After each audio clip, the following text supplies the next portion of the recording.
কেন অক্ষয় তৃতীয়া উদযাপন করা হয়, জেনে নিন এর গুরুত্ব, শুভ সময়। হিন্দু ধর্মে অক্ষয় তৃতীয়ার বিশেষ তাৎপর্য রয়েছে। প্রতি বছর বৈশাখ মাসের শুক্লপক্ষের তৃতীয়া তিথিতে এই দিনটি পালিত হয়। এই বছর অক্ষয় তৃতীয়া তিথি 29 এপ্রিল রাত 11টা 47 মিনিটে শুরু হবে এবং 30 এপ্রিল রাত 9টা 37 মিনিট পর্যন্ত চলবে। উদয় তিথি অনুসারে অক্ষয় তৃতীয়া উৎসব 30 এপ্রিল পালিত হবে। অক্ষয় তৃতীয়া আখা তীজ এবং কৃত যুগদি তৃতীয়া নামেও পরিচিত। পৌরাণিক বিশ্বাস অনুসারে ত্রেতা যুগ এই তিথিতে শুরু হয়েছিল। ধর্মীয় দৃষ্টিকোণ থেকে এটি একটি গুরুত্বপূর্ণ দিন হিসাবে বিবেচিত হয়, কারণ এই দিনে ভগবান পরশুরামের পৃথিবীতে অবতরণ হয়।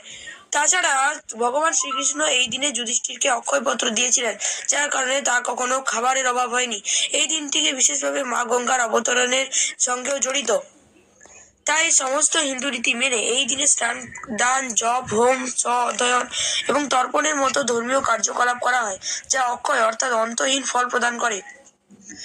অক্ষয় তৃতীয়া সোনার রূপোর কেনারও বিশেষ তাৎপর্য রয়েছে। এই দিনে সোনার গয়না কেনা বিশেষভাবে শুভ বলে মনে করা হয়।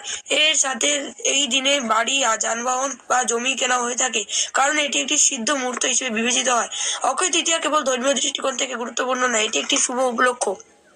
এই দিনে করা সমস্ত কাজই অক্ষয় অর্থাৎ চিরকালের জন্য ফল দেয় বলে বিশ্বাস করা হয়। অতএব এই দিনের শুভ সময়কে কাজে লাগিয়ে আপনি গুরুত্বপূর্ণ কাজগুলি সম্পাদন করতে পারেন।